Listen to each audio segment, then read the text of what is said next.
established by President Muhammad Buhari to mobilize the required funds for adequate implementation of police programs, projects to build a well-equipped and motivated police force. The fund has continued to deliver on its mandate as shown in the next slides that are coming. You can see the Honorable Minister commissioning some of the vehicles that have been purchased and handed over to the Inspector General of Police for operational use. The pictures that are coming after this are all the vehicles and other equipment.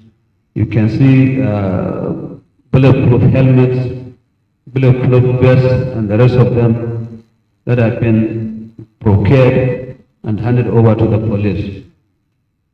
We are also pleased to report the under achievements through the intervention of Nigeria's Police Trust Fund. One, upgrade of facilities in some training institutions at the cost of 660 million. Two, procurement and installation of intelligence equipment at Force Headquarters Abuja, Force Headquarters Annex Lagos, Zone 1 Headquarters in Kano, Zone 2 Headquarters Lagos at the cost of 1.1 billion naira. Construction and renovation of hospitals, health centers for police personnel at the cost of 1.37 billion naira.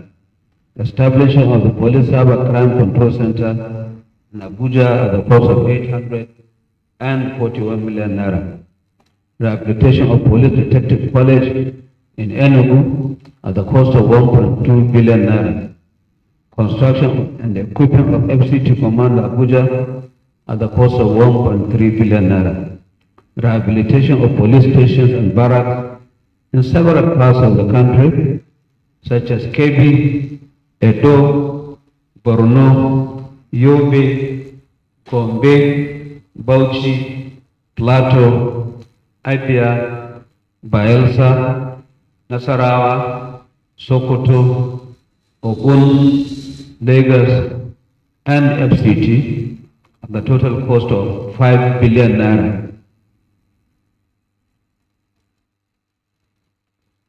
Deliverable number 5,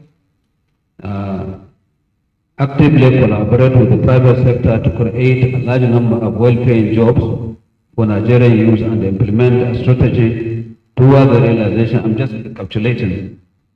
Mr. President, June 12 promised to take 100 million Nigerians out of poverty. In order to realize these laudable objectives, the need to deepen internal security through proactive policies to serve as stimulus for economic development and creation of job opportunities becomes imperative. This underscores the realization of people-centric policing paradigm and a recalibration of existing police framework to create a secured and enabling environment that will attract inflow of foreign direct investments and economic buoyancy for creation job opportunities for Nigerians.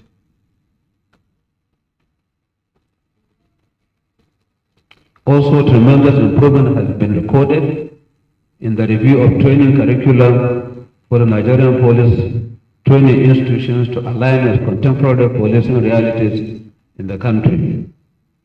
A proposal is in the pipeline to give legal backing to the police training institutions across the country.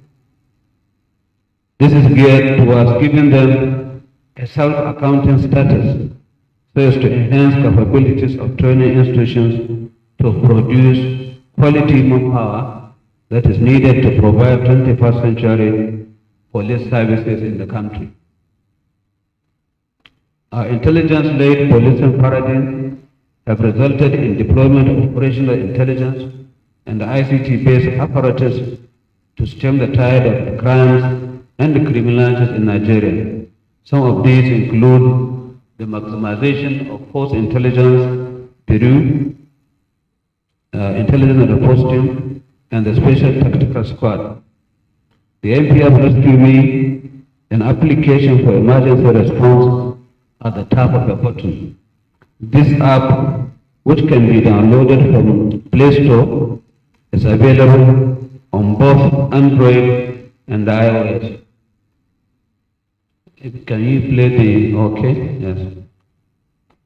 We're playing so that those of us who do not have it robbery, will be able to download it. Terrorist attack, drug abuse, or even report a police officer's misconduct.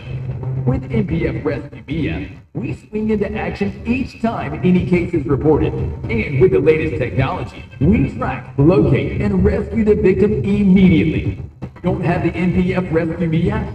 Simply visit your Play Store or iOS App Store right now for download. Or you can place a toll-free call to 0803-1230-631 for 24/7 swift response. NPF Rescue Me app. Security redefined. Policing personalized. NPF Rescue Me app. Proudly brought to you by the Nigerian Police Force.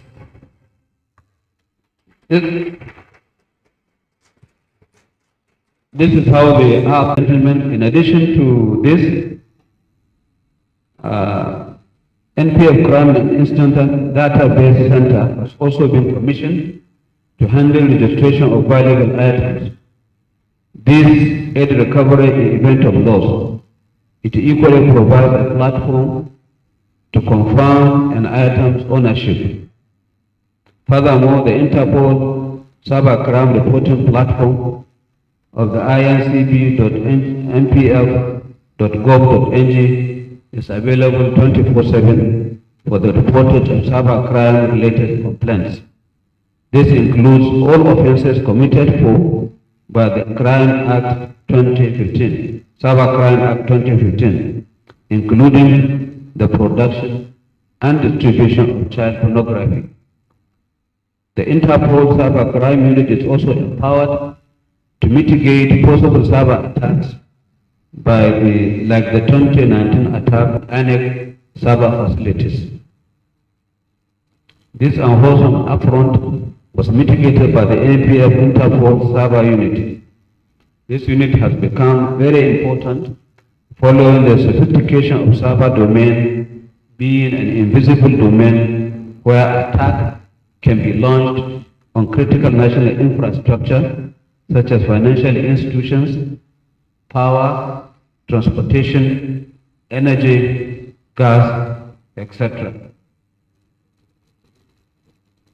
On October 20th, 2022, a memorandum of understanding on privileges and immunities for Interpol in Nigeria was signed with the International Criminal Police Organization, that is to say Interpol, border crimes, and assist in the importation of modern technology for both military and paramilitary agencies in the country.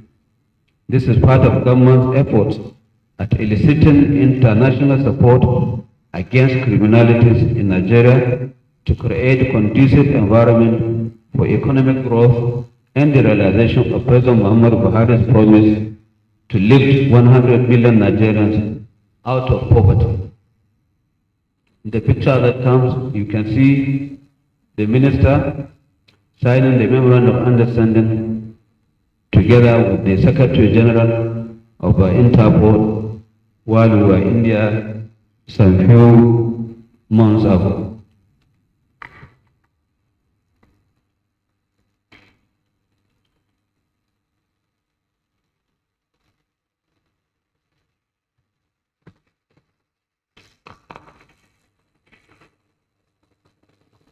A state-of-the-art Nigerian Police Force National Command and Control Center was commissioned by President Muhammad Buhari in the last quarter of 2019.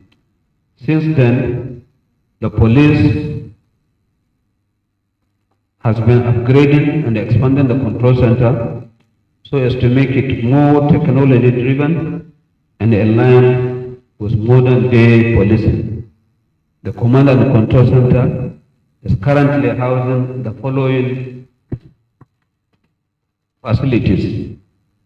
Number one, command control communication computer and intelligence applications interface, central police operations, a platform for coordinated emergency incident management and digital dispatch system. Number 3, special agent intelligence tracking system, which provides an accurate geolocation of police personnel on special operations. 4, C41 incidents and the crime mapping dashboard. 5, joint operation room for sister security agencies in case of emergencies. 6, emergency apps that provide accurate crisis location for police prompt action whenever the need arises. In the picture that is coming, you can see Mr. President and my humble self during the commissioning ceremony of the Command and Control Center. This is the Command and Control Center that you are seeing. You can be able to cite quite a number of places within Abuja metropolis, as can be seen on the program. What you are seeing next is the database center at the police force headquarters. We invite you to go around and see all these facilities in the police force headquarters for additional information. In the drive to internalize technology-led policing, the police force has engaged in various deployment of operational assets, including unmanned aerial vehicles. These are drones which are in surveillance and attack categories, are currently being used to monitor difficult terrains to neutralize criminal elements from their hideouts. You can see in the picture that is there, where training of police airmen officers is taking place with the drones.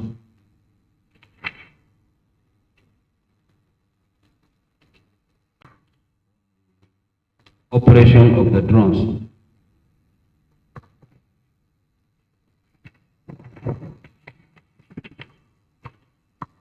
Towards the realization of the Ministry's mandate of ensuring safety of lives and property, the Nigerian police in early 2020 embarked on threat analysis / statistics on crime data in Nigeria. Findings from this analysis revealed huge deficit in vehicular logistics base of the police. This necessitated the approval for acquisition of operational and combat vehicles by Mr. President.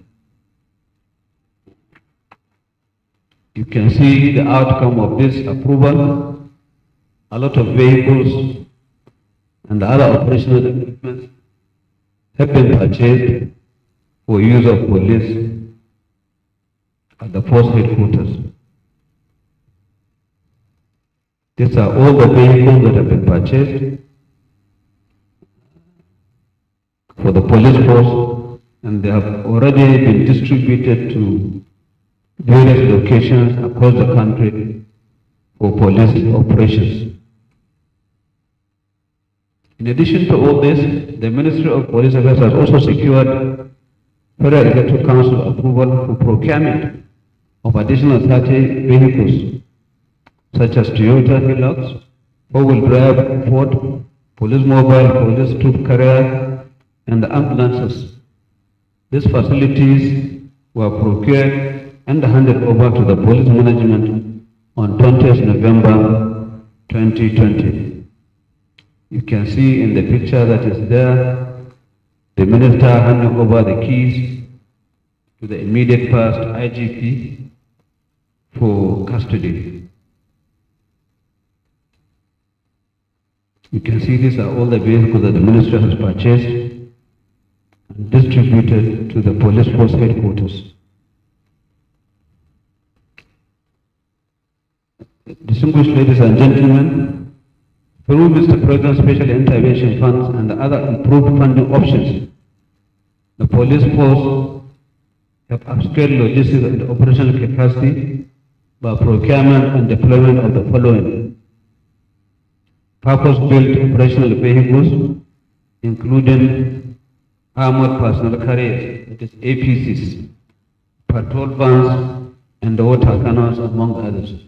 You have seen the pictures of some of these vehicles that we have just shown. Similarly, additional 20,000 bulletproof vests, ballistic helmets, and other operational materials were procured by the Ministry of Police Affairs and handed over to the police force.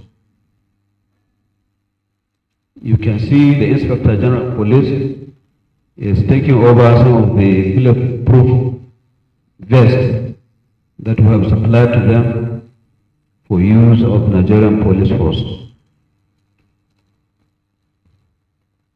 These are other additional equipment which we have purchased, medical equipment, helmets, and other things that we have also purchased and submitted to the Ministry of Police Affairs.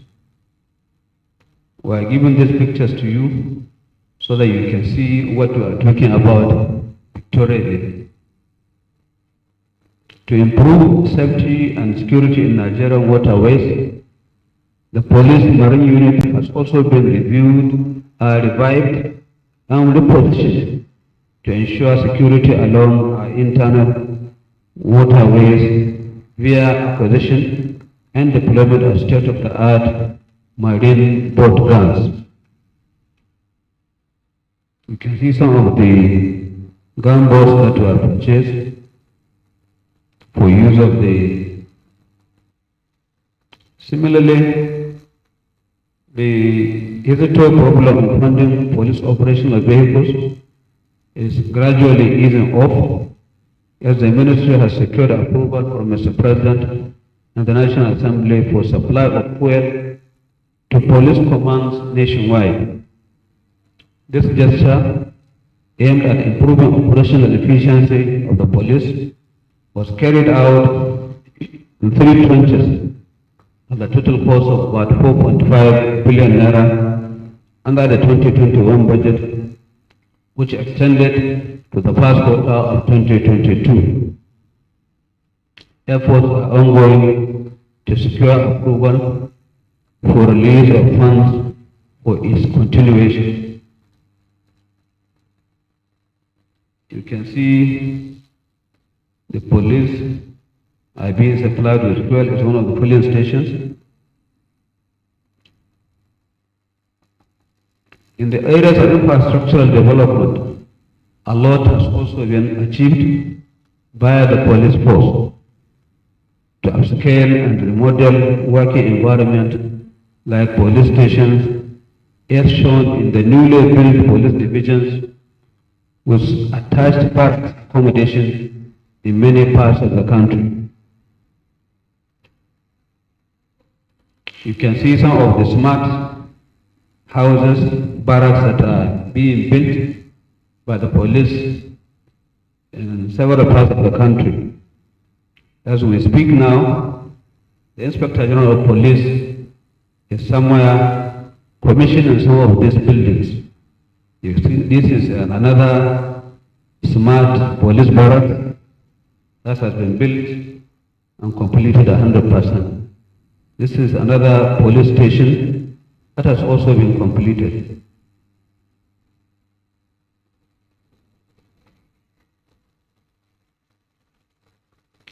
Resuscitation of the National Public Security Communication System. In other words, CCTV project. You will recall that the Ministry obtained approval from the Federal Executive Council for the concession of the moribund National Public Security Communication System, which was installed in all states of the Federation except Borno State, which could not take off due to security situation at that time. This initiative is aimed at reviving this project due to its critical importance in the security architecture of the country, as well as its cost, because it's costing government about 470 million US dollars. And this is what necessitated the need to put back to use this very important strategic project. So the concessionaire is on it, and when fully operational, happening in all parts of the country, will be monitored real time from the command control center for proactive policing and prompt response to situations. Efforts are currently going on by the concessionaire, that is to say MPS Technologies, to revive this project. The concessionaire has taken over the facilities and has since been issued with the Universal Access Service license by the National Communications Commission to commence full-scale operation.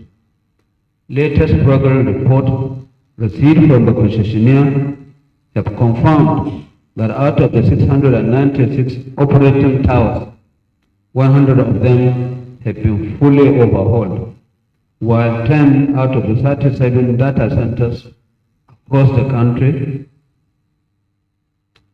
have also been overhauled. Also, Nigeria Communication Commission is in the final stage of issuing operating license that will enable full commercialization of the facilities with promising economic fortunes for Nigeria. We therefore offer special thanks to Mr. President for championing this very useful cause. The picture that is coming is the minister signing the concession agreement with the concessionaire. These are some of the progress reports that have been submitted by the concessionaire. You can see some of these towers have been reactivated. New generating sets have been installed in order to power the towers.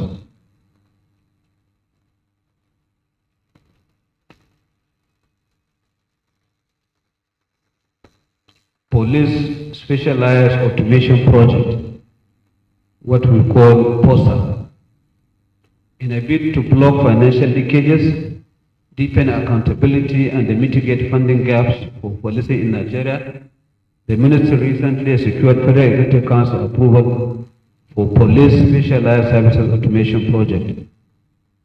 It is envisaged that in the medium and long-term period, the project will deliver economic benefits and the improved efficiencies as follows. 1. Automated process which will bring about efficiency by eliminating subjectivity, lack of transparency in resource allocation and utilization. It will also increase the general working conditions of the entire police force. 2. Advance public perception of and the image of Nigerian police force while improving professionalism. C. Ensure significant contribution to government funds by virtue of better revenue reporting and operational surpluses. It will generate complementary revenue to the NPF in order to mitigate the huge impact of poor budgetary allocations. It will position the Nigerian police force for effective resource efficiency in meeting its statutory obligations.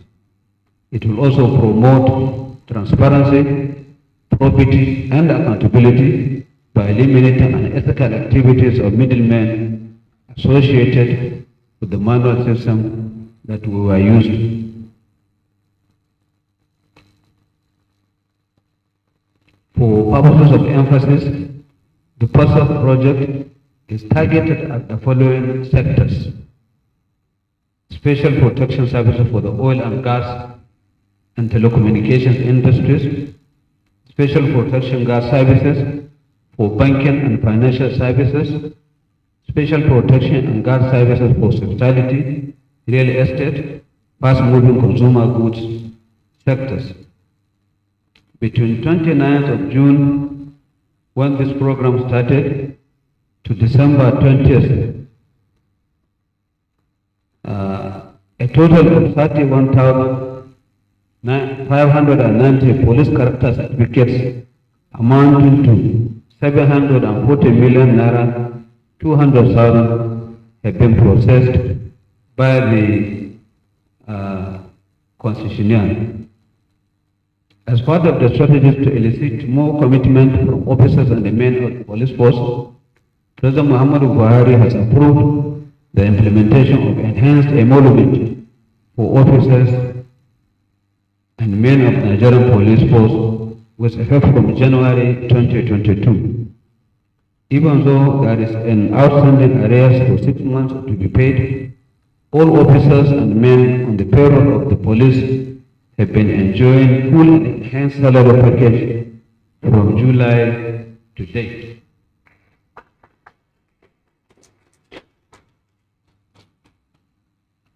Another giant stride worthy of mentioning is the establishment of West African Police Information System. This initiative, midwife by the Ministry of Police Affairs, was executed by efforts in conjunction with Interpol, unit of Nigerian Police Force. WIPs connect member countries in a platform for shared intelligence utilization, mutual cooperation, and exchange of expertise. You can see the minister here commissioning the WIPs office. The second slide was this. Okay, it's not coming. We're on inspection tour of the office with the inspector. In a bid to reawaken students' trust, eliminate apathy for successful implementation of community policing initiative to improve citizens' participation in policing and human intelligence, the ministry embarked on the resuscitation drive of Police Public Complaints Committee. This committee has gone around the 6 geopolitical zones on sensitization campaign. The purpose of the sensitization campaign is to enlighten and encourage citizens to report cases of police infractions against them for necessary action by the committee. For purposes of emphasis, petitions can be submitted to PPCC on WhatsApp number is there on the board, you can see it, or through voice call to the other 3 numbers, or via a platform ppcc.policeaffairs.gov.ng. A written petition can also be submitted at the Minister's Secretariat Office at the 10th floor, Ministry of Police Affairs, Federal Secretariat Complex, Abuja, for consideration. The pictures that are coming are demonstrating the time when we went for mobilization, sensitization exercise in some of the zones across the country.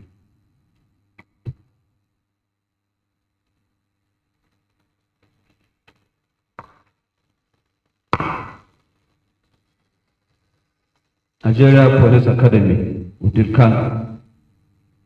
In addition to the training program at the Police Academy to produce graduate police officers who will pass out as ASPs, the Academy has also been utilizing its budgetary provisions to undertake the following projects. 1. Construction of 1 central store phase 2 in the Academy, procurement of laboratory furniture and equipment, procurement of new beds, pillows and mattresses for cadets, construction of animal houses in the Academy, construction of helipad and the landscaping of surroundings of the Academy.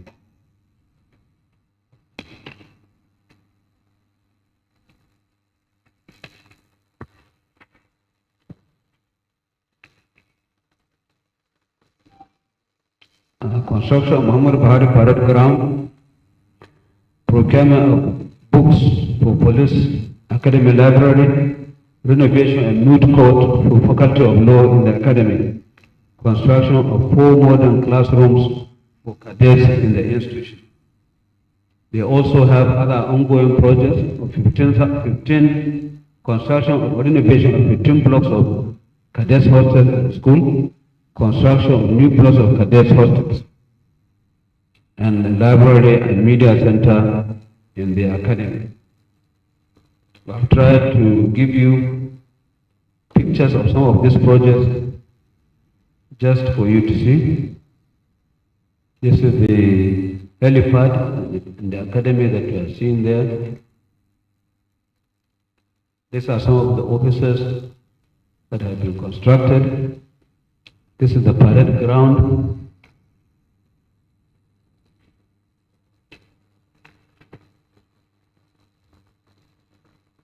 The picture you are seeing there is portraying the state of Nigeria's internal security across geopolitical zones. Using graphical illustration as shown on the map above, it has been established that certain security threats are associated with some geopolitical corridors.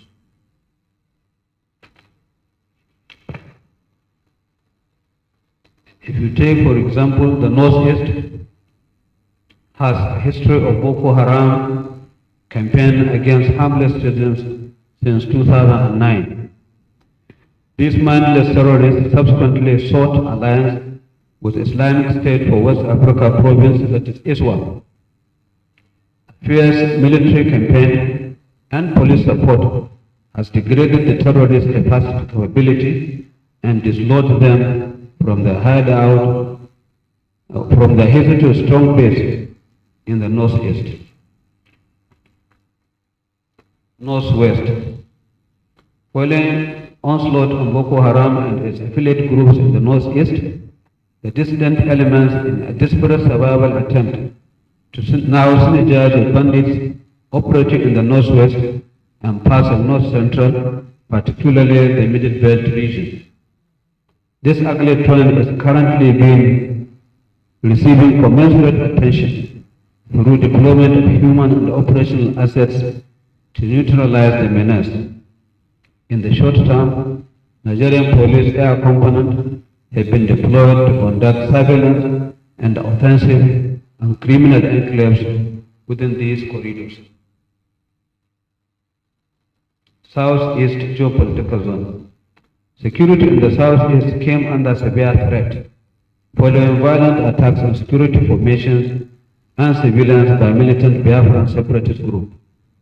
Sustained security operation in this region has in recent times localized their operations to Imo and Anambra states, while government continue to employ strategies to engender peace and security in the entire South-South. Unlike the Southeast, South-South region is relatively free from violent criminalities. However, there are isolated cases of kidnap for ransom and armed robbery, and is being dealt with by police and other security agencies. A special task force against all theft has been set up by the Inspector General of Police, is operating in the zone to check illegal bunkering and the related acts of economic sabotage. Southwest. Southwest situation in the Southwest is similar to that of South-South. There are pockets of kidnapping and cultism incidents which are being checked with considerable successes. Incidences of all theft in this zone has also been reduced to the barest minimum.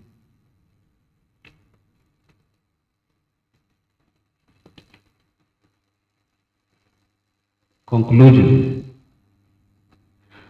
Overall, the establishment of the Ministry of Police Affairs by Mr. President Muhammad Buhari in August 2019 has unarguably repositioned the Nigerian police on the path of sustainable growth and reformation. To meet his desire to secure safety of lives and property through enhanced internal security arrangements to drive economic growth and progress. Our journey so far in modernizing police operations since August 2019 has yielded tremendous successes, and the efforts are ongoing to sustain and probably surpass the level of achievements recorded so far. While affirming government's unwavering determination to engender security and safety across Nigeria, the need for human intelligence cannot be overemphasized. The Ministry of Police Affairs, under my leadership, is committed to giving full implementation to President Muhammadu Buhari's promise to bequeath a safe and secure country come 29th May 2023. The Nigerian police has put in place measures to ensure a hitch-free celebration during this coming Yuletide. We are also making arrangements to ensure free, fair and credible elections come February 2023. On this note, may I solicit greater support and inclusiveness in our policing endeavor to embrace sustainable peace and development. Our determination to sustain the current gains against criminalities is largely attributed to citizen support and, of course, the critical role of the media. The Nigeria of our dream, where citizens will realize their full potentials, is predicated on sustained peace and collective security. Together, we can make it happen. In the words of President Muhammadu Buhari, where he said, and I quote, "We know we are on the right path. Our journey is not finished, but we have come a long way," end quote. This administration's dogged commitment to retooling policing infrastructure in Nigeria will assuredly bring about a secure Nigeria. We thank you for your kind attention. May God bless our dear country, Nigeria, and I wish you Merry Christmas. Thank you.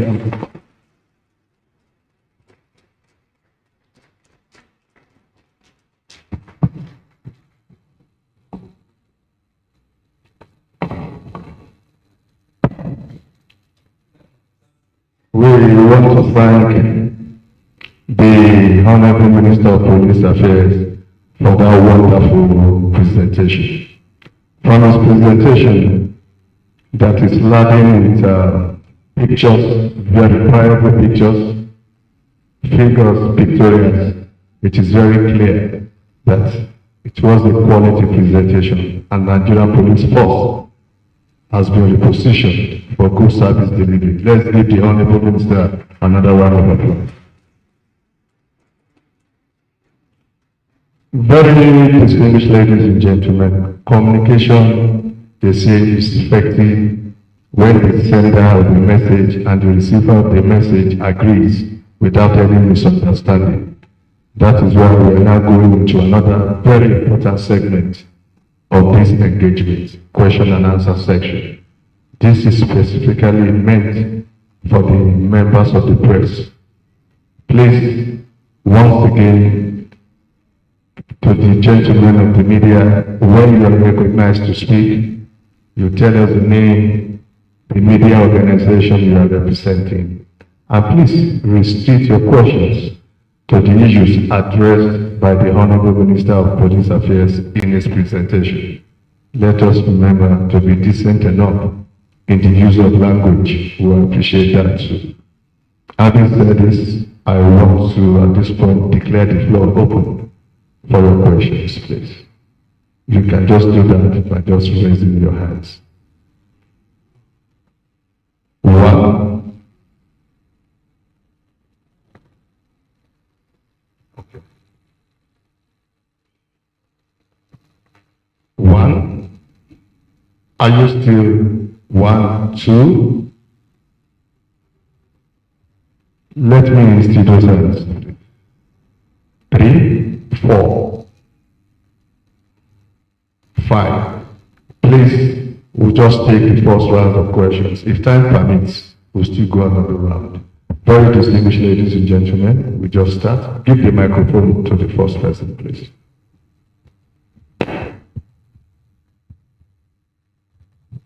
Honorable Minister of Police Affairs and Minister of Information and other top government officials here present. My name is Sonny Daniel. I'm an editor with Vanguard newspaper. I need to acknowledge the positive steps you have taken to reposition the Nigerian police because we must accept that no matter the system of governments in place, Nigeria needs a very robust, people-friendly, responsive, and responsible police force to be able to provide the basic security needs for the citizens so that good governance can thrive. That's a fact. However, Honorable Minister, I wouldn't know if you are satisfied that you have been able to leave behind a police force that is not brutal, unfriendly, repressive, and beggarly. Let's note those adjectives because that appears to me the kind of police force we still have in this country. Number two, the public security and communication system that was put in place by the Nigerian government in conjunction with Chinese governments through the Chinese Exim Bank, which provided $490 million to provide. That system is virtually looted on the streets of Abuja. The cameras have been looted. The vital tools have been removed from the streets. I would want you to address us on the state of that vital security project, if it is still working, and how far it will serve the interests of Nigerian citizens. Thank you very much. Okay. The man of speech. Thank you, sir. My name is Leon Sigbe from the Nigerian Tribune, sir. The Honorable Minister, your presentation gives a very graphic spread of criminality in the country. And we are heading towards a very important national election. And despite the measures already put in place to check criminality, we still find unknown gunmen able to attack island facilities, especially in the southeast. So I'm just wondering, what guarantees are there in place that in all these places that you have graphically shown, where criminality is active, what are the guarantees that election can indeed take place there successfully next year? Thank you. Okay. Okay.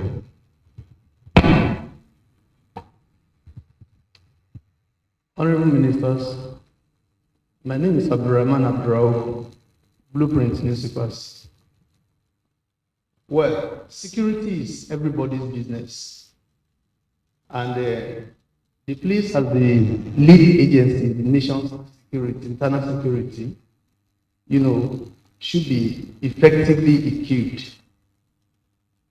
But in doing this, I think it's very necessary we have some level of consultation between the federal government and other components. I'm talking of other subnational, state and local government. Why am I raising this issue? January this year, there was a judgment by a federal high court on this Nigerian Police Trust Fund. That, Rivers State was the defendant in that particular suit. And I think the outcome of that suit or that judgment was that the federal government should stop the deduction from the federation account, and that the amount deducted from the previous amount deducted from that fund, the Rivers State portion of it should be returned to the state. The court was silent on 35 orders. One, why did we get to this level? I would say there's no collaboration between the state and federal government on the need for effective security and policing of this country. Then, what is the present status of that judgment? Is the federal government appealing? If they are not appealing, as the Rivers State, fund as pronounced by the court, has it been returned? Then, the last, leg of that question is, how has that judgment impacted the operation of the Nigerian Police Trust Fund? And maybe the second one is by way of comment. The president, according to your presentation, was magnanimous to approve fueling for police vehicles. We don't need to deceive ourselves. If you see any vehicle of the police on the road as we talk, they buy 5 liters of fuel or 10 liters to put in their vehicle. I don't know what that means. I don't know how that kind of vehicle want to run after criminals or chase them in moments of emergency. So the fact remains that while the money is being, dropped there, we see what we see on the streets is quite appalling. And I think it's necessary we look into it so that the nation is better secured. Thank you. Just go. The man in pink shirt. Thank you. Yeah, my name is Adelani. I take it by right for the punch. Early last year, there was a joint security operation by the police and other agencies, during which they arrested over 400 road change operators for suspected terrorism financing. Since then, we've not heard anything about the matter. I'd like to know why these people have not been charged to court, if or whether they've been secretly released. I don't know. Secondly, the Police Service Commission and the police force have been at loggerheads over who has the mandate to recruit constables to the Nigerian police force. The case has gone to court, and the Court of Appeal ruled in favor of the Police Service Commission. But till now, the issue has not been resolved. I'd like to know what the minister is doing about it. Thank you. We'll take one more so that we'll not lose focus. Honorable Minister can now provide answers. Yes, let's have it. Good afternoon, sir. Ido Samoki is my name. I write for Daily Trust newspapers.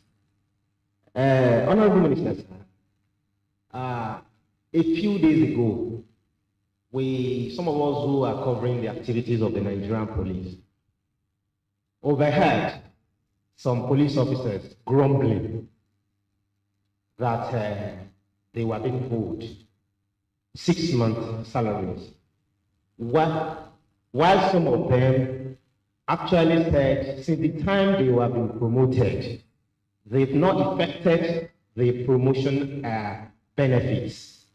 So please, is there anything being done by the Honorable Minister of Police Affairs to come in that regard? Thank you very much, sir. Maybe we should just take this last one for this round. Please bring the microphone to, yes. Honorable Minister, my name is Yusuf Ali. I work with the Nation newspaper. I saw some of your graphics, and I'm beginning to wonder whether some of these designs are really in place in the country. You said divisional police headquarters and some police stations. Can you please be specific? How many divisional headquarters are you rehabilitating or giving a facelift or putting in modern shape? How many of them have been completed? When you live in Abuja here, you can go to zonal headquarters in Zone 3, or you go to Maitama Police Station, or you go to Day to see the police station. I've not seen any of these modern designs, including even duplex, a divisional police station that is in duplex form. So please, come up with facts and figures. Let us know these divisional stations that you are renovating or you are rebuilding. Thank you so much. Honorable Minister may wish to provide answers to the questions asked. Thank you very much, Honorable Minister of Police Affairs.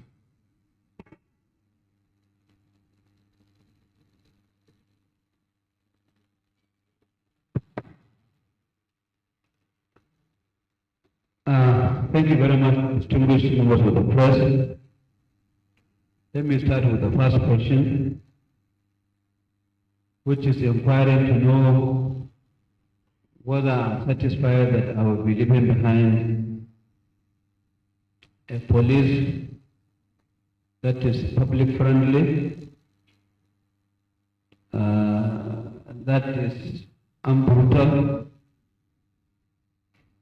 and if you like, democratic, and what you call. I want to say that so far so good. I'm satisfied with the level of police-public relations that we have tried to create. Maybe many of you are not aware that we also used to go around to monitor the conduct and behavior of police who are working day and night across the country. And from what I have personally seen, when I compare it with what I used to see about 4 years ago, I will say that I'm satisfied with what I've seen. The only thing that remains is for dear Nigerians to appreciate what these police officers are doing on the street and to know that they are there for them and to try to collaborate with them and take them as their friends. Without this reciprocal relationship, what we are trying to achieve will not be 100% successful. So we need the support and collaboration of all Nigerians so that we can together try to ensure that the police are there for everybody and they are your friends.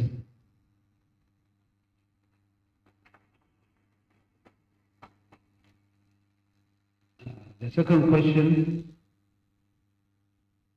is talking about the CCTV cameras that I spoke about in my presentation.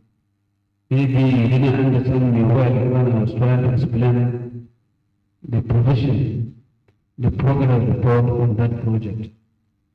Yes, I also said that that project is a very gigantic one, a very expensive project.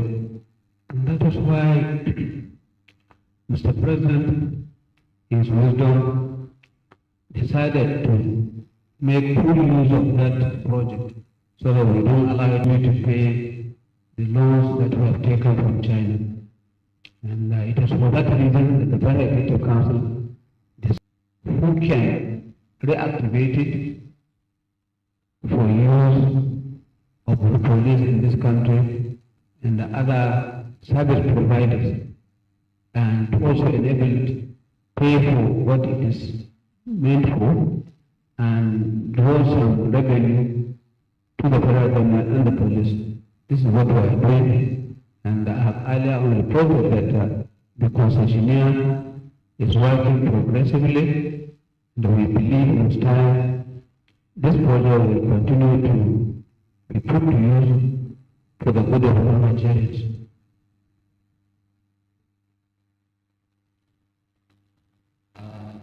The second person who from Tribune is talking about whether there is any guarantee that one can give for the elections that we're going to hold in 2023 in the light of the various INEC offices that are being vandalized by hoodlums across the country. Yes, I've said it before, and I want to repeat it now. This election is going to be conducted in all parts of the country, and we want to assure Nigerians that it's going to be hitch-free, it's going to be fair, and it's going to be credible.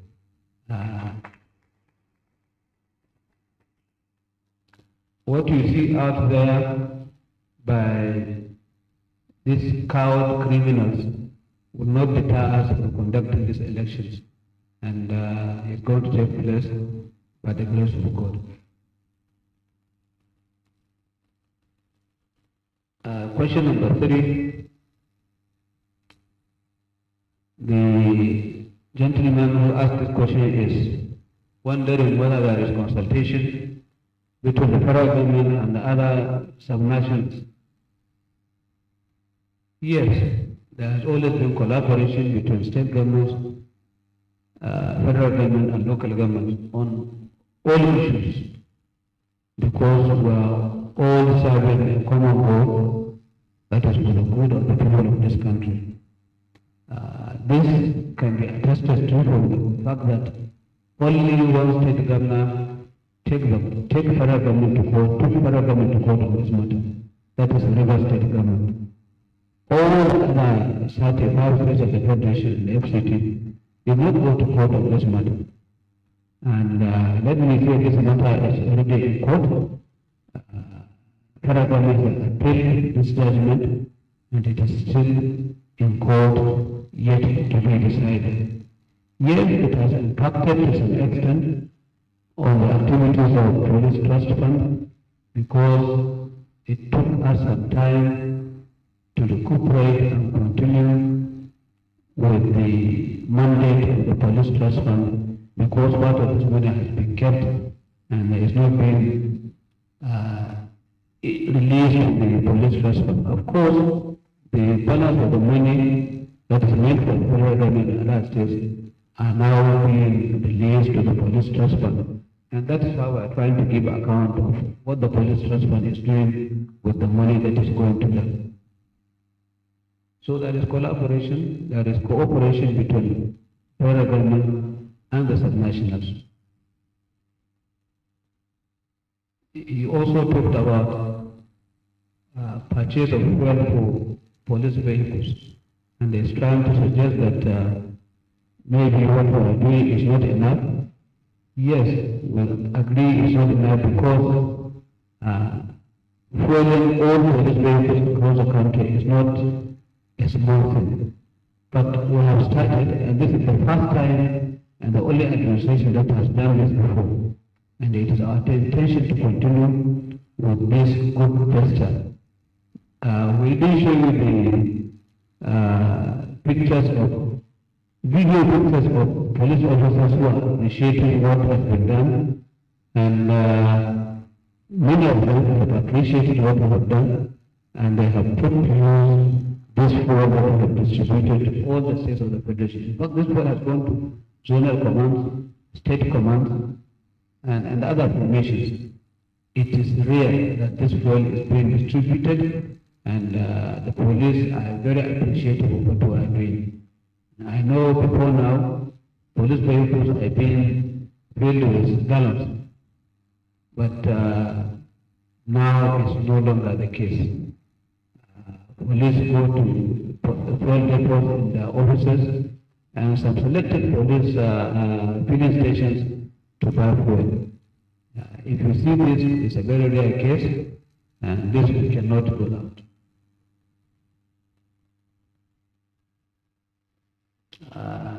The officer from Punch is inquiring to know what happened to the 400 persons who were arrested. Did you say 2 months or how many months ago? Last year. And you are saying you have not heard anything about their fate. Honestly speaking, I cannot answer this question now. Maybe I will inquire and let you know the position of this matter. On the issue of Police Service Commission and the Inspector General of Police, I believe you are aware that this matter is still in court, and for us to discuss on it will amount to subsidy, and I don't think we should do that at this material time. Daily Trust is saying about 18 days ago some policemen were grumbling about non-payment of their 6 months arrears of salary. Yes, we are aware of this, and I think I have said it in my presentation. We are making efforts to ensure that they pay these arrears as soon as possible. Even yesterday, I took up this matter with the Minister of Finance, and she has assured me that she is aware that this money is there and they are going to pay it. I've given directive to the police force to follow up this matter to ensure that these arrears are being paid.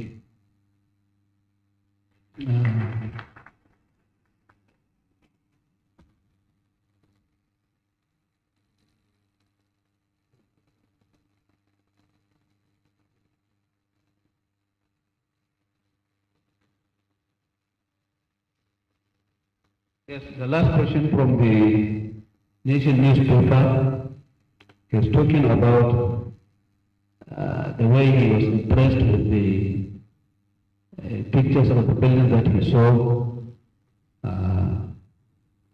We are trying to show and say that rehabilitation and buildings of this sense is commendable, but he wants us to give him the statistical data of what we have done. Let me say right now, we have not seen the IG here. If you know, if you are following his activity, you will realize that on daily basis now he goes out to commission one police station or the other, either police barracks or police station. Even today he is going out. Yesterday he was in another state. The day before he also went out. So these things are there, they are there, but I don't have the statistics now. I cannot say because they are ongoing. Maybe when we meet next time, I'll give you the figures that are up to date and that are rare. Thank you very much. I don't know if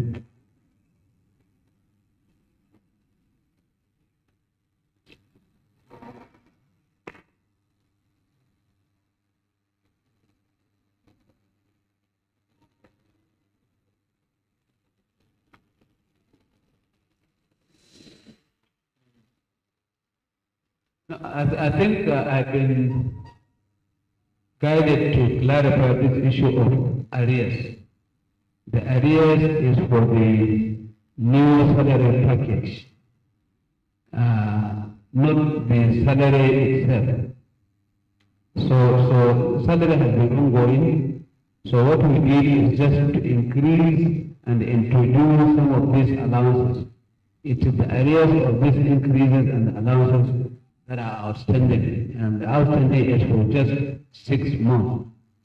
From the time we started, it has been active and it has been on, and what we are now trying to do is to get the arrears paid to the police officers concerned. And I want to assure you and the police officers in particular that we are working towards ensuring that we pay these arrears as and when due. I don't know if the Honorable Minister of Information wants to say anything. Okay. Thank you very much, Honorable Minister. Since this will be the last scorecard series for 2022, I want to take this opportunity to please say a big thank you to the bureau chiefs and editors who have been very faithful to us all through the 15 editions.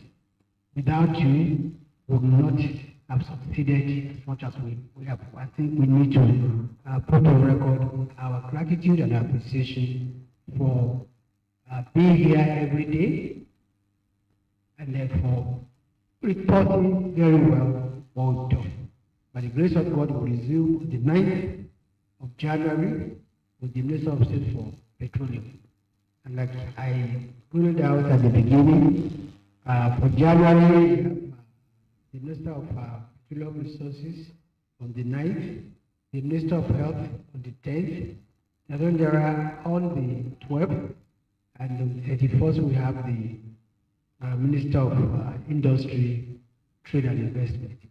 I thank you very much, and I wish everybody Merry Christmas. And while wishing you Merry Christmas, today is 22nd, and I'm here to receive anything from the media. Please, I still have 2 more days. I'll be in the office. Thank you very much. Thank you very much, Honorable Minister. Very distinguished ladies and gentlemen, this is the much we can take for today. We want to thank you so much for your time. May we please rise as we take the national anthem, please.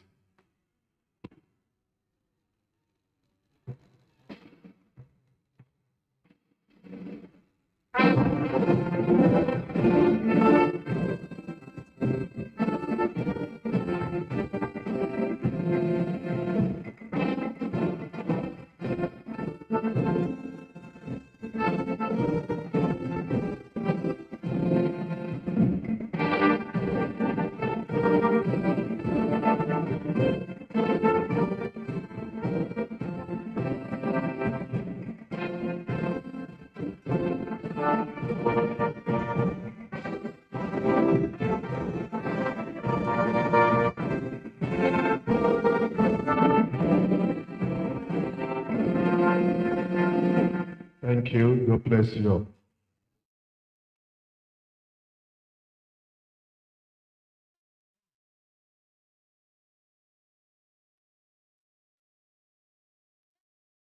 Service of the NTA. We now join our outside broadcast crew for a live telecast. Please stay tuned.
Power to the people. Power to the people. PDP. Thank you very much. Yes, we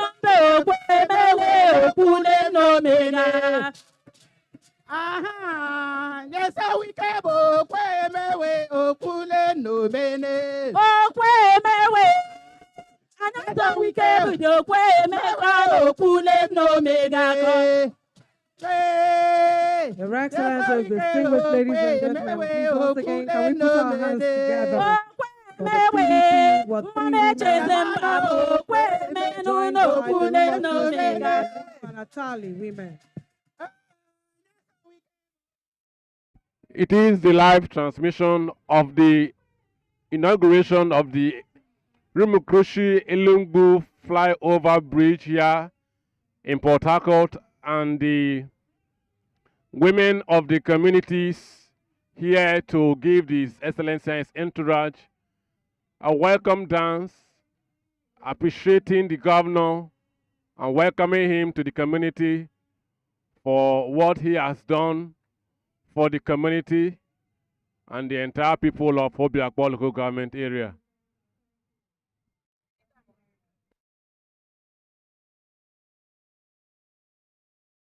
Cultural group of Obiakpo.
Yeah.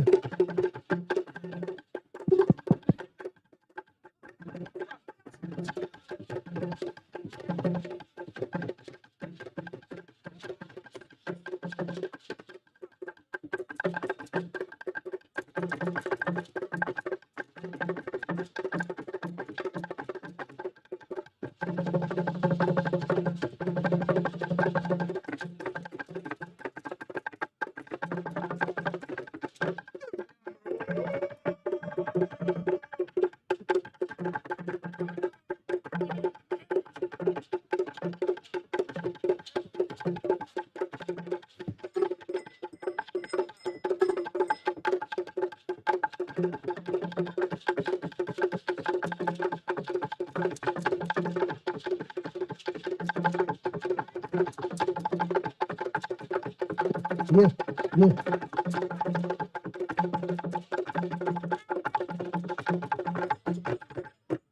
Your Excellencies, distinguished ladies and gentlemen, please can we put our hands together for Wembe Cultural Group of Obiakpo.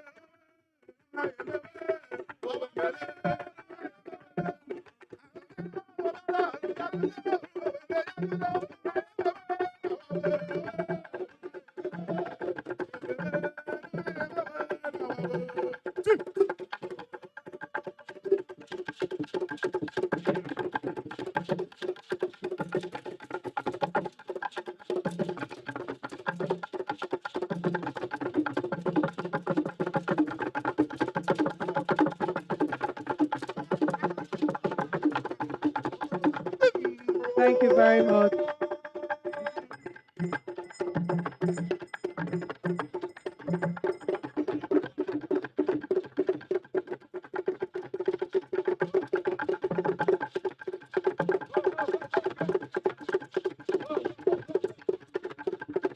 Your Excellencies, distinguished ladies and gentlemen, please put your hands together for Wembe Cultural Group of Obiakpo as a dance out.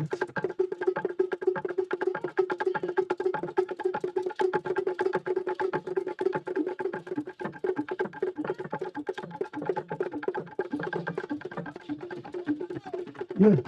Thank you very much. Thank you. May I now invite to entertain us the Ogboni, Rumo Krusi.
Excellencies, distinguished ladies and gentlemen, please can we put our hands together for Bonnie? Democracy.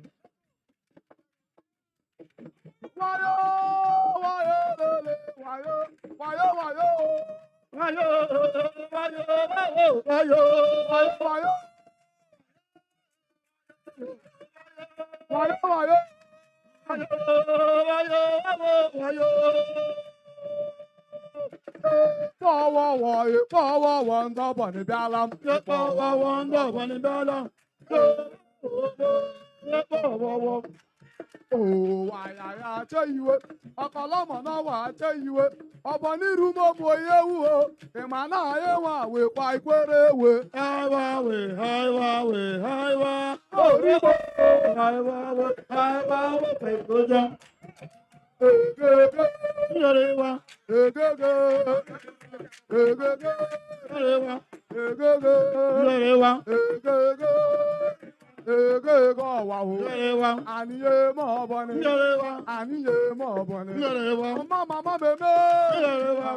Thank you very much.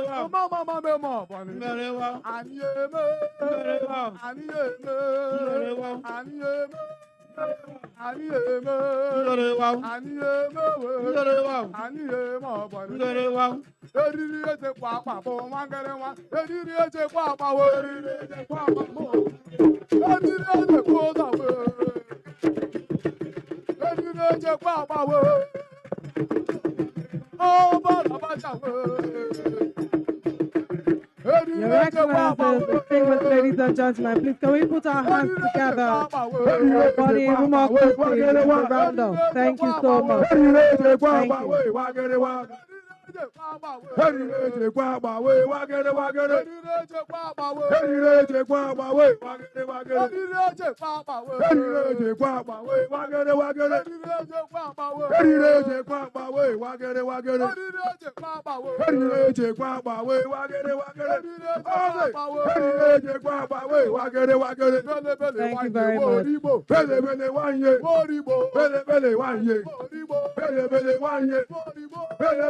you. Thank you very much.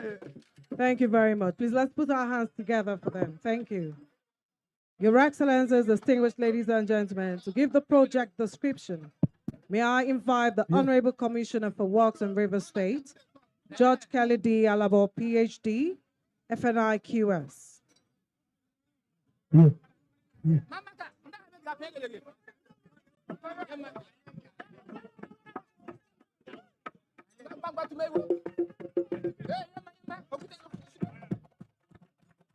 Your Excellency, the Executive Governor of Rivers State,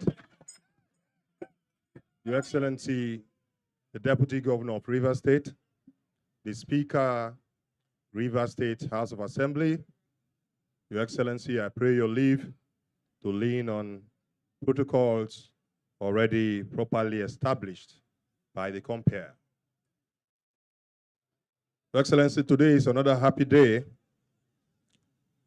A happy day because we are coming here to witness a project that was initiated less than a year ago and about to be commissioned. Your Excellency, this project was awarded in January 2022, and in less than a year, we are here for the commissioning of the project. Your Excellency, permit me at this juncture to applaud Monsieur Julio Berger, PLC, for beating the scheduled time of this project. This project was earlier scheduled to be completed in January 2023, but we are here 1 month earlier for the commissioning of this project. Your Excellency, this is the 10th flyover. We are done with flyover 1, 2, 3, 4, 5, 6, 7, 8, 9. This is the 10th flyover recorded in just 43 months, less than 4 years of your second tenure. The remaining 2, 11 and 12, has reached advanced levels of completion. Your Excellency, this flyover bridge is 820 meters long. It begins with the northern approachway ramp of 106 meters and terminates with a southern approachway ramp of 106 meters, making the total length of approach ramps 212 meters. Your Excellency, we have a total of 176 800 millimeter diameter continuous flight auger piles driven to an average depth of between 19 and 21 meters to the point of refusal or point of resistance, if you like. That is what forms the foundation of this flyover overpass. The foundation of every structure is very important because that is what the superstructure depends upon. And so right upon the 176 CFA piles, we have our piers arranged in an array of 3 by 13 matrix, making a total number of piles 39. Upon the piles or the piers, we have pile caps, and then we have 140 beams on top of the pile caps, and then 208 elastomeric bearings to allow for movement due to compression, vertical movement. Upon that, we have our decks, of course, our 4 slab and 250 millimeter thickness of reinforced concrete that forms the deck, and then 60 millimeter binder course and 40 millimeter wearing course. I must not also fail to mention that our CFA 800 millimeter piles are reinforced with class 35 concrete and reinforcement bars ranging from 16 millimeter diameter to 25 millimeter diameter. Your Excellency, an exciting part of this project is at the midpoint, where we have an interchange or an elliptical roundabout. I won't describe it by the diameter or by the circumference because it's not a conventional circle, it's elliptical in shape. And so it has a perimeter of 238.5 meters. And that's added to the aesthetics of this whole project. Your Excellency, this project, I consider it a critical project, a critical infrastructure, because it serves various purposes. Logistics-wise, it serves a very serious purpose. Commercially, socio-economically, it serves very serious purposes. Your Excellency, this is a bypass, or should I say an alternate route to the airport. From this axis, the Rumo Crucial axis, this overpass takes you to the Lingbu axis, and then to the Neka axis, and then to Igrita, and off you go to the airport. And so if you are coming from Rumola axis up to the Eleme Junction axis, you may as well decide to free up the GURK road and use this alternate route to the airport. Your Excellency, I believe with no doubt in my mind that this flyover overpass is going to ease off the traffic congestion we normally have between the Air Force and the Rupaco, the GURK axis.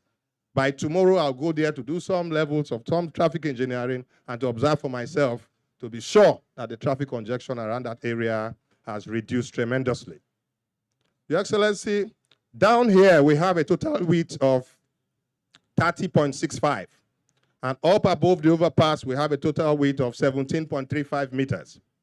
And we have our normal median, which is the new JC type of median, 750 millimeter base, and tappers upward to a 200 millimeter top.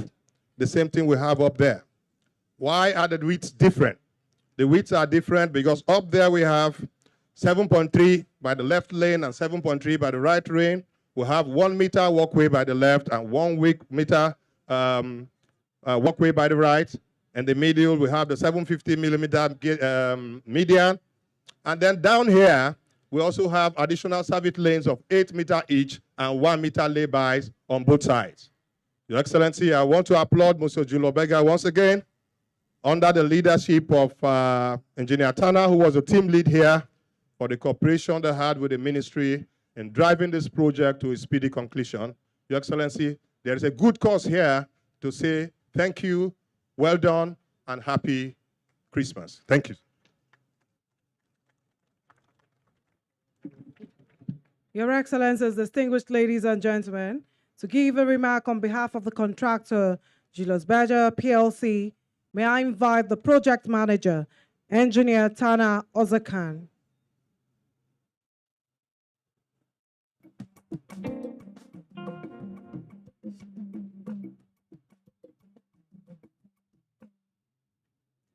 Your Excellency, the Executive Governor of River State, Chief Barrister Yesom Azomowike.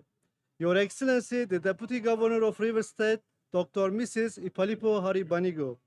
Gentlemen of the press, distinguished ladies and gentlemen, please permit me to adopt the already established protocol. I welcome you all to this commissioning ceremony of our 10th flyover, which is at Rumukurushi and Elingbu. This project was awarded on 28 January 2022 with the completion period of 10 months. After flag-off ceremony, which was conducted on 28 February 2022, the project was completed successfully within the very high quality standards in less than 10 months, which is another great record of Julius Berger Nigeria PLC as a reflection of our determination, appreciation, and the love to His Excellency, trust and support, and also our love to the good people of River State. The project concept was conceived in fulfillment of His Excellency Rural's transformation agenda, with a view of connecting entire landscape between Rumukurushi and Elingbu across with the East-West Road. The success we celebrate today was achieved with the maximum cooperation from the Minister of Works under the leadership of Commissioner of Works George Kelly, use of Rumukurushi and Elingbu, my area manager, Engineer Jürgen Fischer, and my project coordinator, Chief Sam Umbo, my project team members as well, and also the entire people who were directly impacted throughout the construction of this project. We are indeed very grateful to His Excellency, the Executive Governor of River State, Chief Barrister Yesom Ezomovike, for the show of the trust extended to the Julius Berger Nigeria PLC. May I at this juncture bring you greetings from our executive management, Board of Directors of Julius Berger Nigeria PLC. I am very proud to be part of this great achievement and also to be of service of the good people of River State.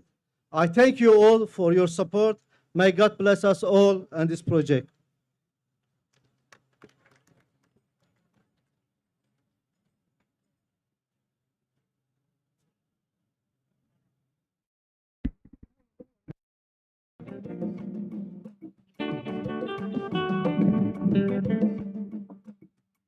I'm a good leader. Never a good leader.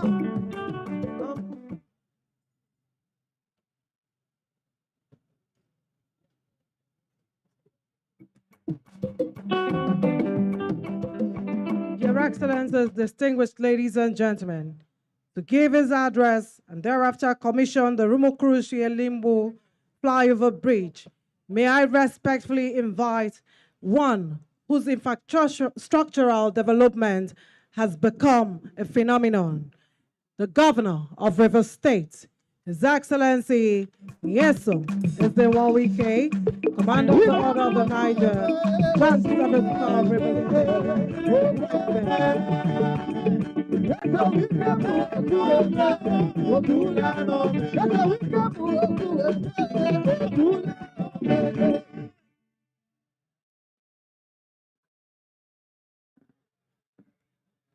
Your Excellency, the Deputy Governor, the Right Honorable Speaker of the State House of Assembly, former Deputy Speaker of the House of Representatives, the single senators here, particularly Senator John Azutambata, Senator Adawaram Pepple, Senator Olaka Uogu, the former Minister and Attorney General Malam Bello Adoki, the representative of the candidate of the PDP in 2023 governorship election, Deputy and herself, Professor Ngozima Odu, Chairman of our Elders Council, Chairman of River State Traditional Rulers Council, and members of the council that are here, paramount rulers of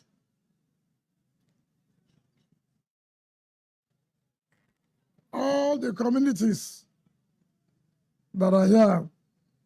We have the one of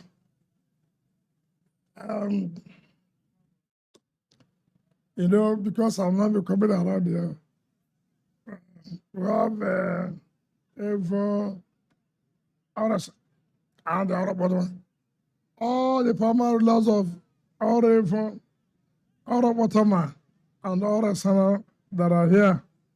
And of course, the one of Rumukurushi and Alimbu that make up this flyover.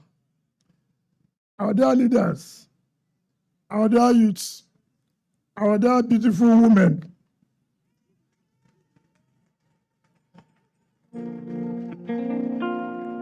our dear possible make count.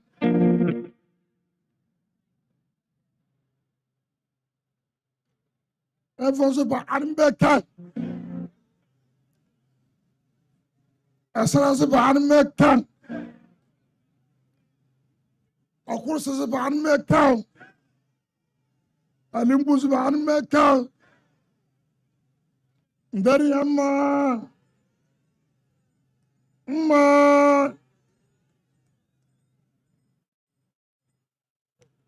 Today is the 22nd of December, 2022. Precisely almost 1 year when we flagged off this particular project. The day we came to flag off this project,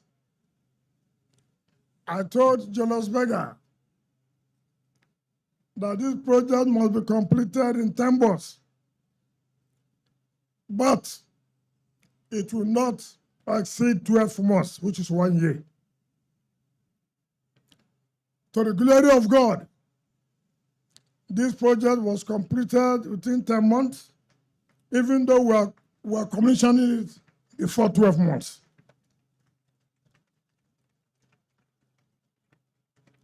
It's unprecedented in the history of Nigeria for you to see projects conceptualized and executed within 1 year.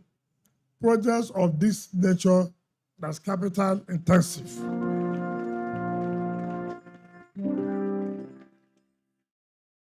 From 2019 till now, we have completed 10 of these projects, and we have commissioned 10 of it. By the grace of God, before the election next year, God will help us to commission the 11th and the 12th flyovers. If you also remember that day, I will not forget, it was here when I was flagging up the projects, I started counting flyover 1, flyover 2, flyover 3, flyover 4, flyover 5, flyover 6, flyover 7, flyover 8, flyover 9, flyover 10.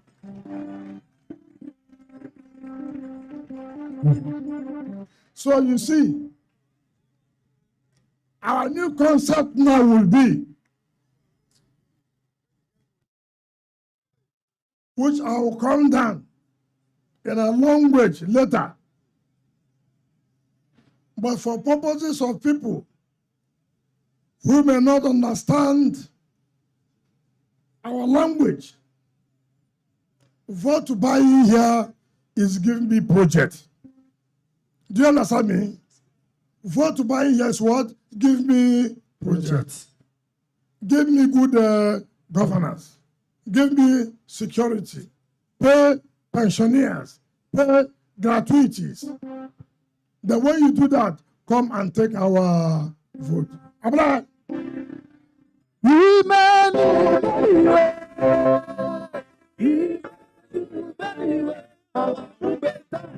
Most of you who may not also understand this music, maybe INEC is not here, police is not here. They don't understand. What they are saying is that as you do for us by giving us projects, we too will do for you by giving you our votes. INEC, I hope you are hearing what we are saying. I'm not going to swear here. But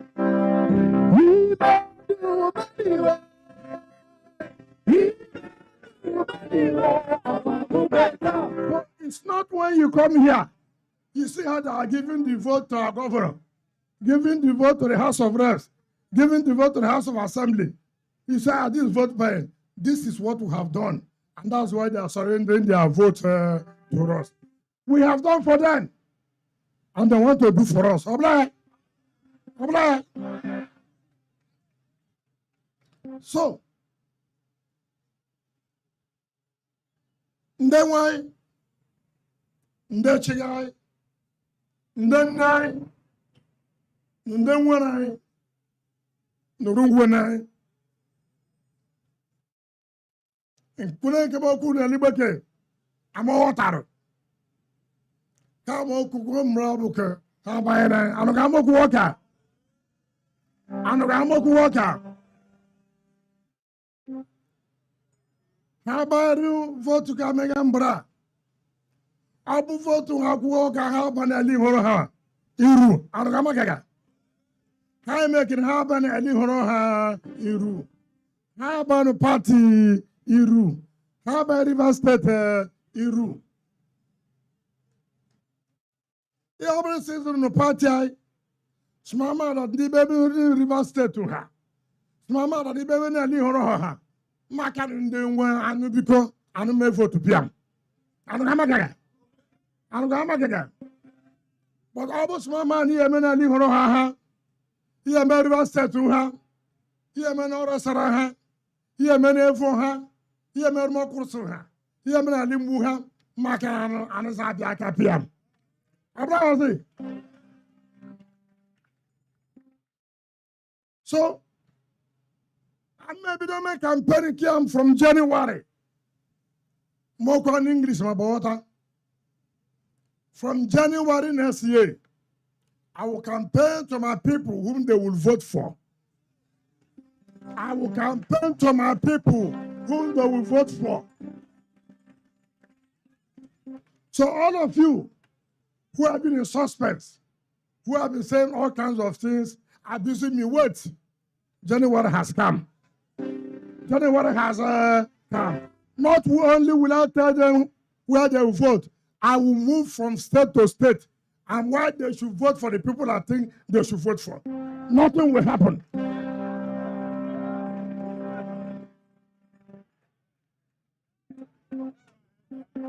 So all of you appearing on television, abusing me, don't waste your saliva again. January is a come. January is a come. So don't waste your saliva. Don't be going on whatever you call your platform. All those of you who are telling Nigerians, you used to have 40 shoes, you have to have 50 wristwatches.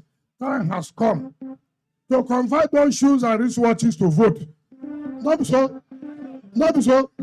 It's not to be on the podium and raise your shoe high and raise your wristwatch high.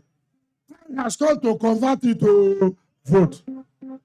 Those of you who have never been stable, you move from PDP to here. You move from here back to PDP. Those of you who made campaign in 2015, telling Nigerians, if they vote for PDP, they are voting for insurgency. If they vote for PDP, they are voting for corruption. Wait, all of us will reply. We will tell Nigerians, this thing you said, how far? What is system now? Is it the same PDP or a new PDP? And make out. We get down mind them. Don't mind them. Don't mind them.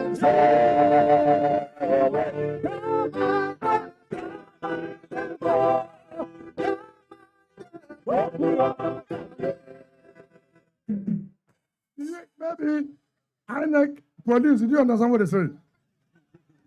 Maybe let me have it.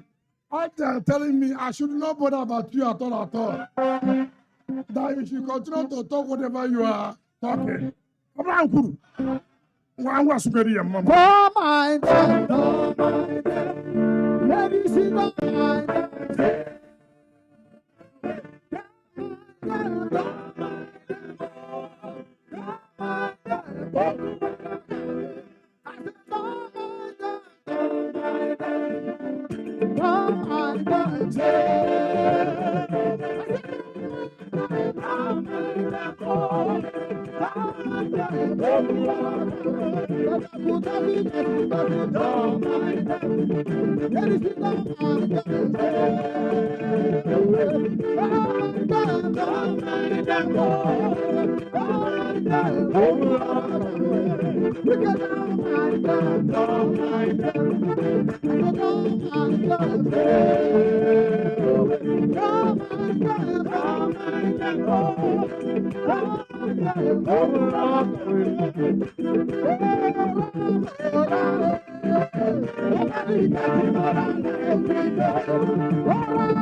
I'm not down. Let me also use this opportunity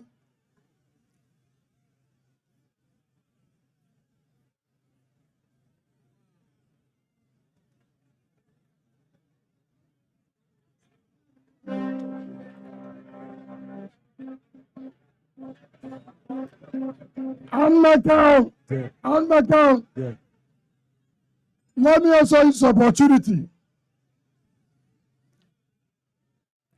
to advise those of them who say that they are brothers in Abuja. This election, 2023 election, will confirm to us in Rivers State who are those that have influence to vote, who are those that their people will listen to and vote. It is not only based for you to be in Abuja and tell them whatever you are telling them. Come home come what? Home. Because our polling booths are not going to be in Abuja. Our polling booths are in Abuja. Our polling booths are where? Here. Stop telling them lies. What you cannot do, say you cannot do. Don't begin to tell them lies. Anybody stopping you, no.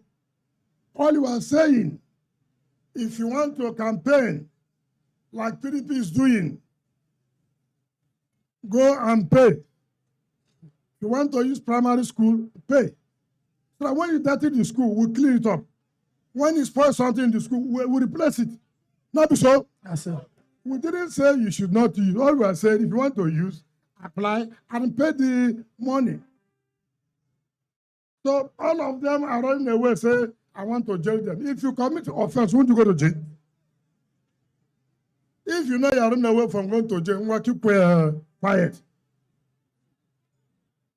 Keep quiet. This election will retire people in 2023.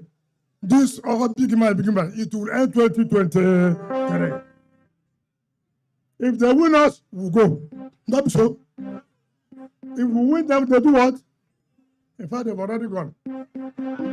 How many times?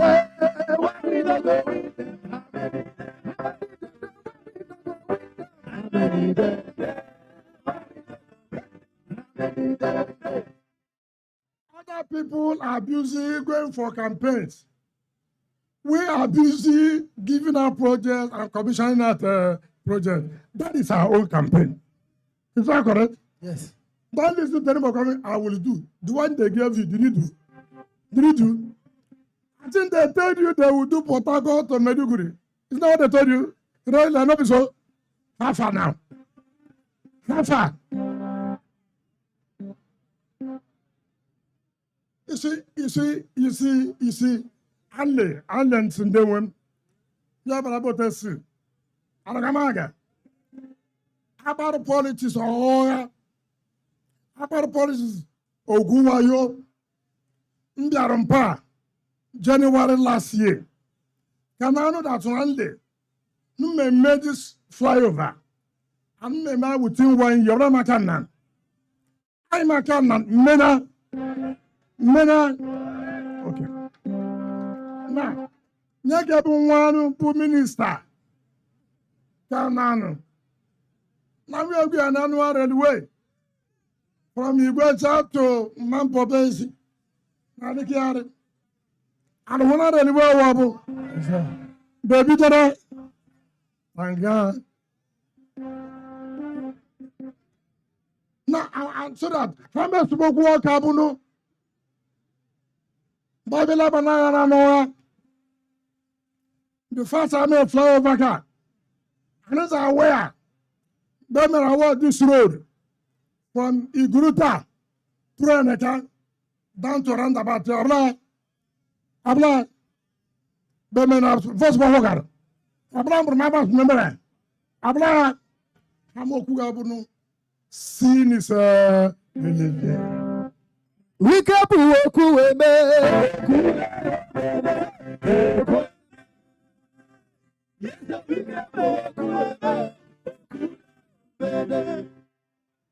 Some Ahuda, Ahuda, and let me dualize from the east-west road to about 7 kilometers. Yeah, me when I as at that time. Numbem, I mean, yesterday, as an Ahuda, to make commission that project, and then on that project, Bujulos Bega. This was a PS what I'm allowed a cab Christmas gift. No, from pastor to homework. I'm not good. I'll be about as a whole. Out of the 12 flyovers, 8 is not be about 8 is not be about. About some people can know, Mamma Pagagocha, Madam Mepe, maybe police. That will be Babu. Babu. The bogey, the bogey, Naga. As he dey feed, but he go dey pay.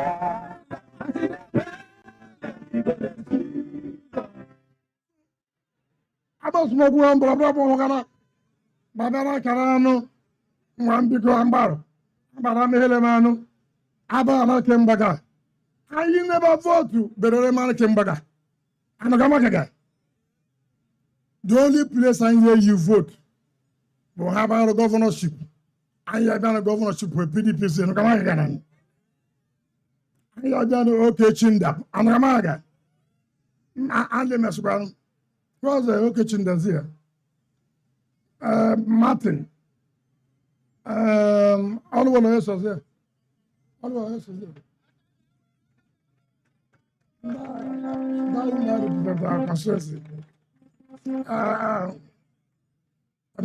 The deputy governorship candidate does it. Come.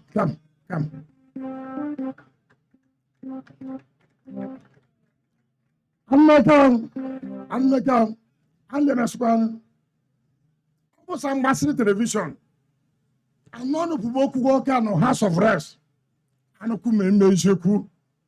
Na ye gwero ke chinda no zo to sun ke bogo chi ko de am ya agalaga zo sa ke zgaru asan alaga zo sa ke zgaru we an le o ke chinda kin si ogundu chin nwano an ga popo waga television to bra ka bu mo bi bra bu waga an le House of Assembly. Angula Chike Martin ame ulebuzo no koka. Ani amara no baru kuga oka. Okoka lagi nye bagera. Anakamaga. Andre very careful. Man then you disumbra my ye shabo my in all those things. I have to be very, very careful. And the governorship candidate almost similar Fubara. But Aslapa Boji Deputy as a pa, Burukoriania. Abum Burmaba, Burundia, Deputy Governor, Obla. Abum Burmaba, Bundaria, all vice chairman of Toronto local government. What was it? Magan Deruka, and Chisora Hagangwa, and Yabu Corinia, Mabukor Deputy Governor. Obla. I made about vote, wouldn't I made vote? Assembly and Conference 2, Conference 1, Federal House, Deputy Governor. Now for Senate, Atmane Hayoku. Alandi Horo has done Senate very well. Ndokrika, Zenem, Agagwan, Eche, as an ethnic group, Buru Eche no Moma, Swagangwa. Since people are support Lamala, my army resident, my army governor, Mambarba, my Senate, not Hojo, and what we want to all what it is. And make out, Abu greedy people. As the whole has it, as in every time I told him, I'm like, I'm a swagger, I'm carry you. So I'm like, did you hear what I said? Did you hear what I'm saying? Is that do well. So we don't come with our vote. Say, we won't go again. No. So I come and die here many vote. I'm going to the president, I'm the I'm call country. I'm not a what's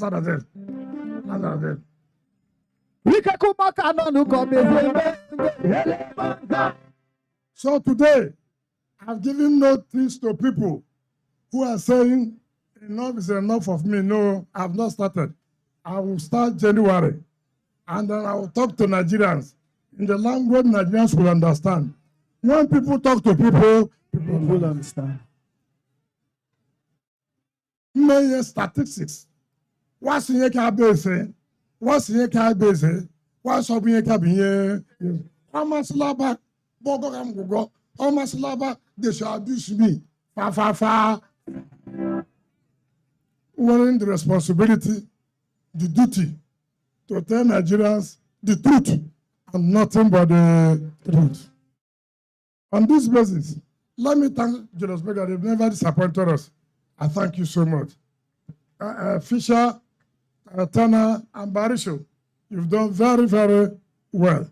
And I hope our successors will not abandon you, will not abandon MCC, will not abandon those companies that have not disappointed us, like Lubrix, OK Sekerere, Oakman, all of them. Some of them are indigenous companies, even you are indigenous too. So we have maintained that relationship, and because you have never failed us, we believe our people will continue this way. So those who just came from, somebody said he's from Borno, he just left PDP. Every day on television, abusing Wike, tell him to take it easy, I'm coming from January. Do you understand me? Those who are from Delta, they are sending them from Delta. Tell them I'm coming. I've never said anything. I will say something from January. On this note, let me invite our leaders to join us to now commission these projects to the glory of God. Thank you and God bless you.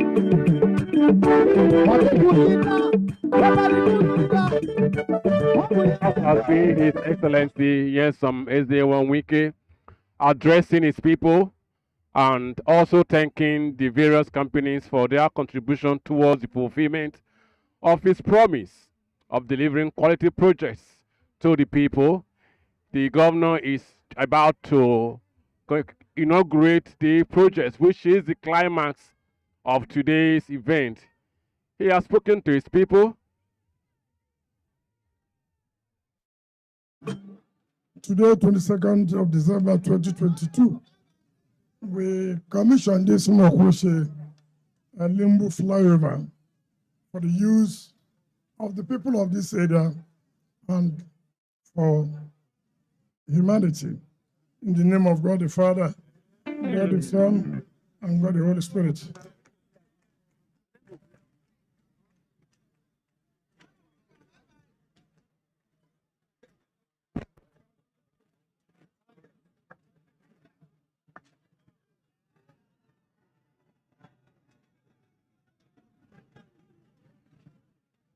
Construction of Rumokursi, a Limbu Flyover Bridge, executed by our humble administration and commissioned today by my humble self, the governor, on this 22nd day of December 2022.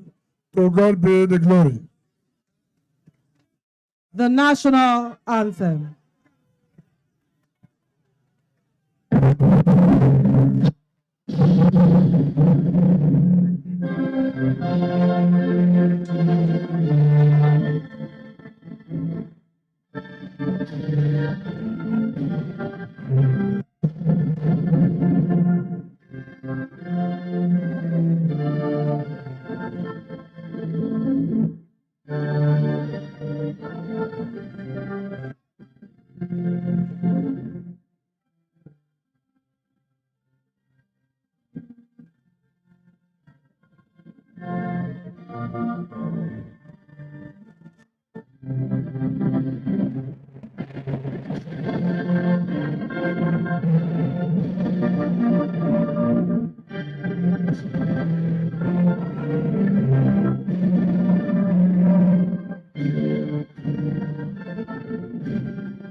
This is how it has been on this historic event of the commissioning and formal inauguration of the Rumuokrochi Ilingo Flyover Bridge that connects north and southern part of Port Harcourt. On behalf of the outside broadcast crew, we say thank you for watching as we hand you over to Abuja for continuation of other programs. I am Emmanuel Lene saying good afternoon.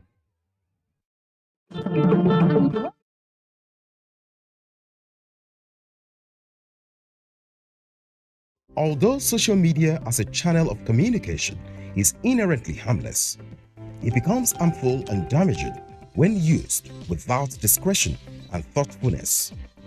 Bad social media users spread rumors and fake